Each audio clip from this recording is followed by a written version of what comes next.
Mənim duxum səninkindən yaxşıdır. Sən elə bil. Mən duxum orijinal. Sən bunu bilirsən az ideali. İdeali duxusunu bilirsən. İdeal Türkiye'nin nədir? İstanbul şəhərindən almışam. Buralar İstanbul'un... Boş danışma. Niye boş danışıyorsun? Gedib İstanbul'un bazarından alıbdı. Ne bildin? Yanımdaydın. İstanbul'un bazarından almış.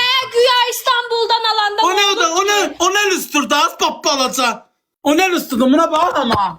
Pırıl pırıl yanır hep pırıl pırıl. Lüstürdü ki o. Neyirəm? Bu Ne? yeni nesil lüstürdü. Yeni nesil. Sen ne bilirsin? Məndəki nədir? Köhnə nəsillərin lüstürdü. Məndəki nə yeni nəsildir? O nerede o boy? Ben ömrümde elə o boy Bu görmemişim. yazda boydan olur ki pelenk. O boylar kalıptı. 30 bilin o boydu. 30 Səninki bilin. nədir? Şipili bir bafqatdan ha? Göstərdəsən də boyunu.